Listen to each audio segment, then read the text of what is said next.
All right, so today I'm actually doing the second series of macronutrients. Last week was a little suspect due to my son jumped in and started harassing me. So I'm going to get a little more detailed with you today to kind of help understand how to do your macronutrients. Um, so again, I told you to go to calculator.net and you put in all your information and you can figure out how many calories it takes for you to either lose weight, gain weight by making a deficit through your carbohydrates, but you have to have your protein, carbs, and fats set correctly. If you don't set those correctly, it's going to be hard to get the maximum gains that you want. So, for example, I wrote down right here on the board, I think you can see it. Let me prop this up on a pillow. All right, so this says that my calorie maintenance is, ta-da, 2,219. So that'll keep my body at the body weight I am today. So if I want to keep my body weight where I'm at, I'm going to eat this amount of calories every day. But I want to make a deficit. So you can either do a 20% times that number to get your calorie deficit, and you'll take that 20% of times 2219 to get your carbohydrates, calories that you would deduct from the total number of 2219. In the calculator.net, it tells you the numbers. So say I want to lose 1 pound a week. So I'm going to set it to 1,000. Oh, let me get the other pen. 1,719 cows. And that equals 1 pound a week. Sorry, I can't write that good. All right. So now that we have this, I'm going to teach you how to figure out the numbers. Last week was a little confusing. I'm sorry about that. So I'm going to clean it up for you today. Okay. So 1,119. Now there's two ways to figure out. First, you have to figure out your protein. So you either do it by your body weight. If you've never worked out and you haven't been eating a lot of protein, I highly recommend maybe 80% of your total body weight, which would be, say you weigh 100 and you times it times 0.80, and that'll give you your grams of protein, which would be 80, right? But none of us weigh just 100. Well, some of us might weigh 100 pounds. But so I'm going to take my body weight. I usually eat, when you're in a deficit, you actually want to eat over what your body weight is, like 1.5 times your body weight. So I'm going to go ahead and calculate what mine is. So let me put it in the calculator. So times 1.5. So I'm supposed to eat 230 grams of protein a day. All right, 230 grams of protein. Okay. So now that we have my protein grams, now I got to figure out my fat. So your fat grams is going to change on the days you work out and the days you don't work out. Obviously, you want to try to work out as much as you can. The more muscle you get put on your body, speeds your metabolism up, and you can burn fat all day long. But for this case, I'm going to say workout days. I'm going to give you two different percentages to use for when you're training. So when you train on workout days, you want to have the fat lower. And usually you can eat more carbs that day.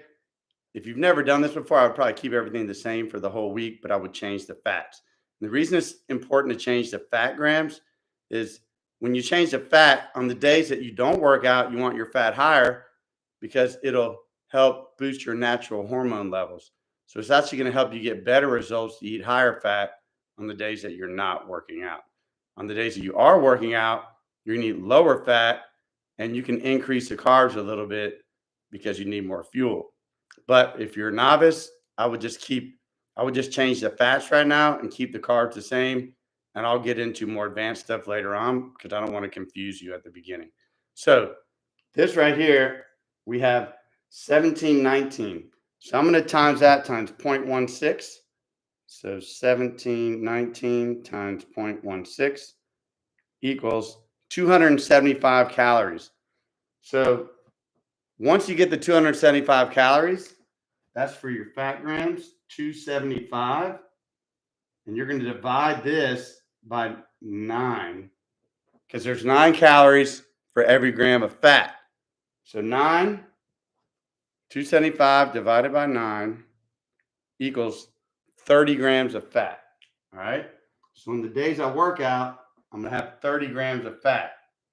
So now that I have my protein grams and I have my fat grams, I'm going to add both of the total calories for each of those and deduct it from the total number of calories that I'm eating, and that'll give you your carbs. So 230 grams of protein. So now it's only 4 calories for carbs and 4 calories for protein per gram. So let's take 230 times 4 equals 920 calories. All right, which equals 920 calories. And then we know that the fat grams, fat,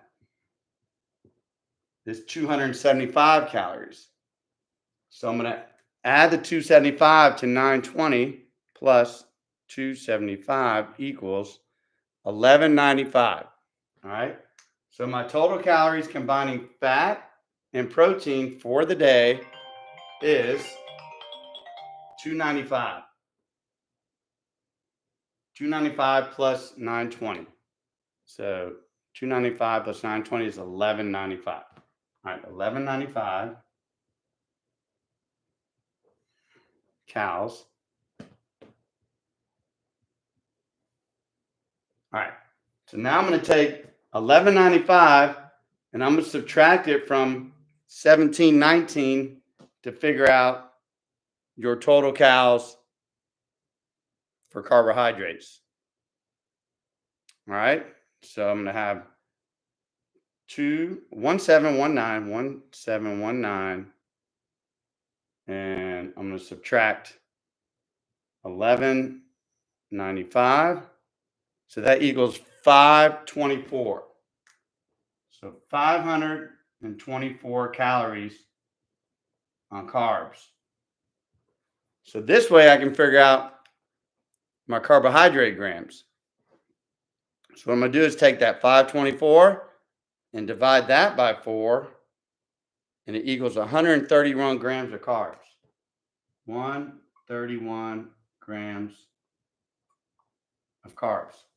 So now you have your macronutrients for your training day. All right. It's very simple. So that way, once you have this,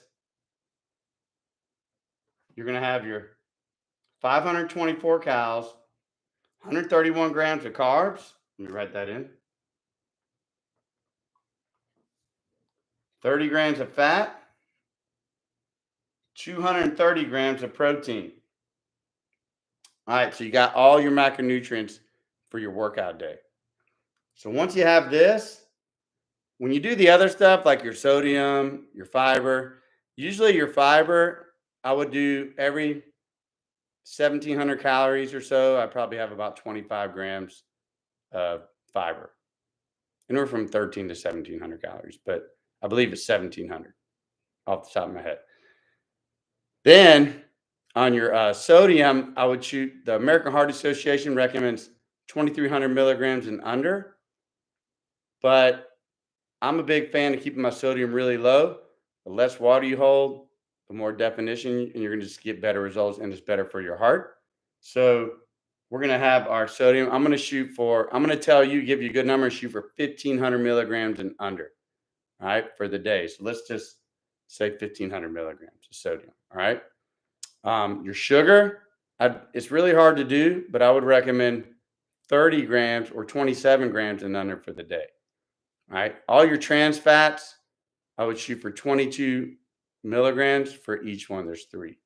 All right. So now you have your training macronutrients. Now let's figure out, the calories are going to stay the same. Now we're going to figure out your non-training day. So say it's like a cardio day, or you're just taking the day off completely, no weights. So all we're going to do different is the first percentage we used, that we multiplied times 1719 was the 16% on training day. The second one I'm going to use is going to be higher fat, so your hormones will increase when you're on a recovery day, and that's going to be 22% times 1719. So let's go ahead and do that. 22%. So 1719 times 0.22 equals 378.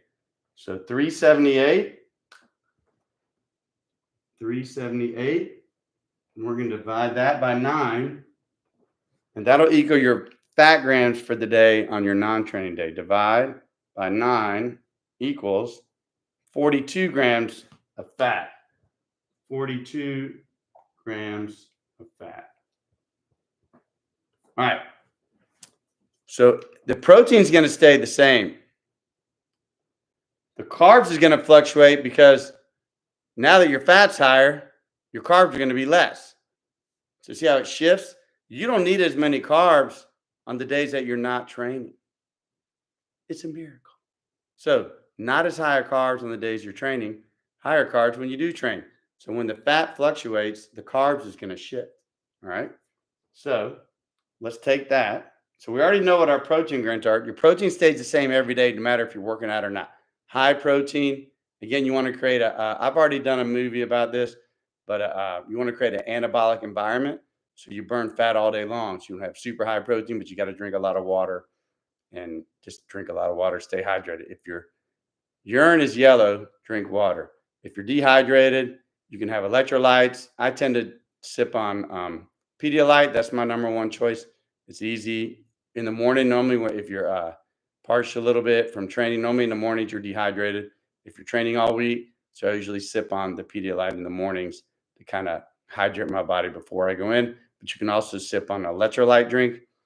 Put a powder in and sip on that either as you're training or before you go in. All right, so here we go. We got our macronutrients. We got our fat at 42. So 42 times 9 equals 378. All right, 378 plus your protein plus 920 equals 1298. So basically 1300 calories. All right. So now you're going to take 1719 minus 1298. 1719 minus 1298 equals 421. So for your carbs, you're going to divide 421 by 4. All right, so carbs, 421 divided by 4. Divided by 4 equals 105 carbs. So on the day that we trained, if you look right here, see how your carbs were higher? They're at 131 grams. On the day that you don't train, let me bump this up so you can see it a little better. On the days that you don't train, it's 105 grams. So 105 grams non-training day. All right. So see the shift of the carbs is about 20, is that 25, 24? Let's see, 105, 131 minus, 131 minus 105. 131 minus 105 equals. So there's a 26 gram difference on your carbs from your training day and your non-training. So it's not a lot, but it's almost 30 grams. On the fat, you have 42 grams on your non-training day and 30 grams on your training day. So that one's about 12 grams off.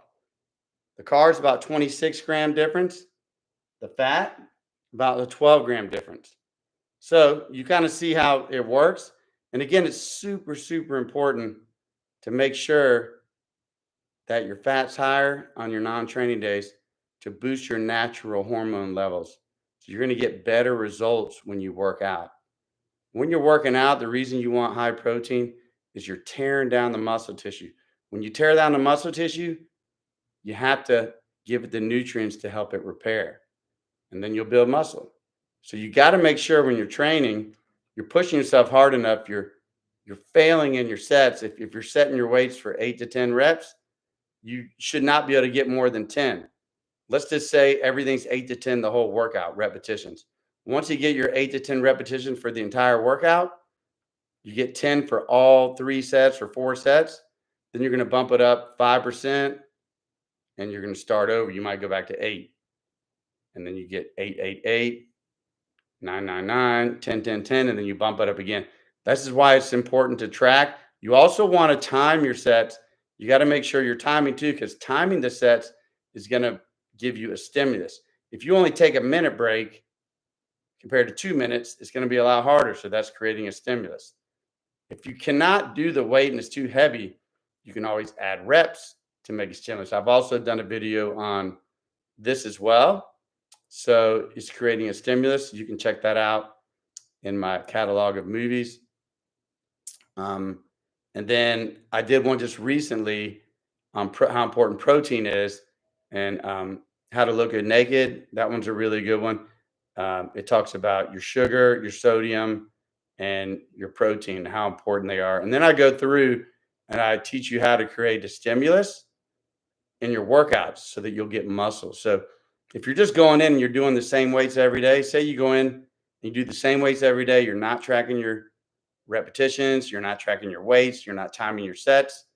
That's a big party foul, and you'll never get muscle more than that first day you ever train. So it's pretty important to do this. I'm telling you this because I want you to get results. I'm trying to get in touch with you guys more.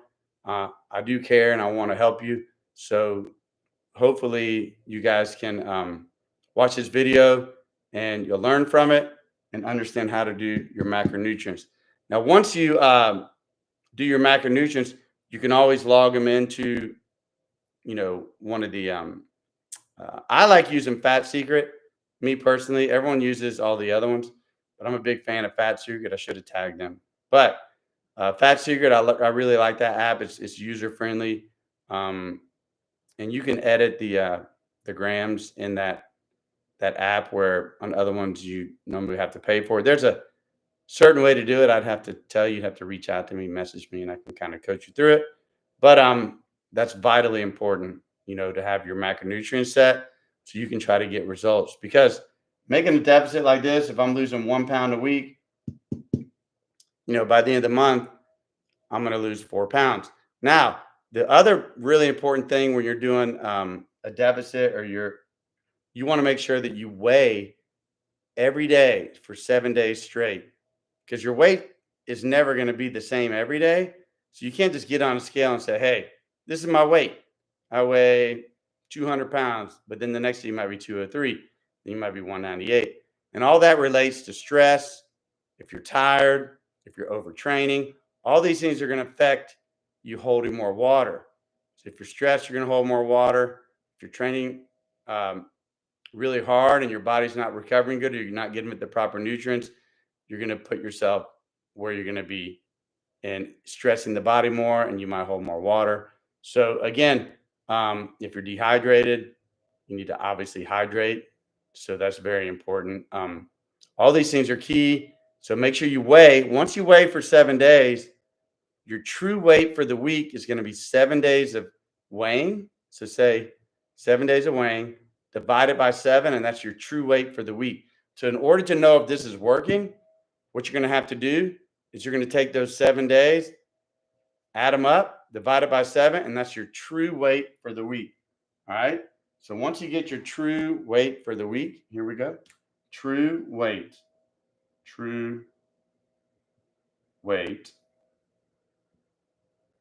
for the week. Once you have your true weight, do that for like 3 or 4 weeks, and then you're going to know if it's working or not.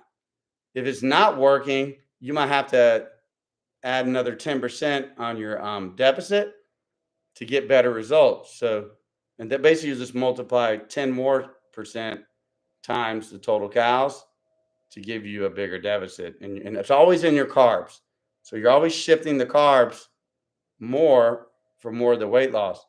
But again, all these numbers that I've given you with the fiber and sodium and sugar and all that stuff is actually almost more important than the carbs, because again, you can hold a lot of water. So if you're cutting carbs, but you're holding all that water and you're not resting good or recovering, all those things are going to affect, and you might hold more water just because you're not recovering right, or you're not doing the proper things in order to recover.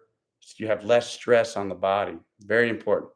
All right. So hopefully today this is a lot more easier to understand, and it's my goal to help you.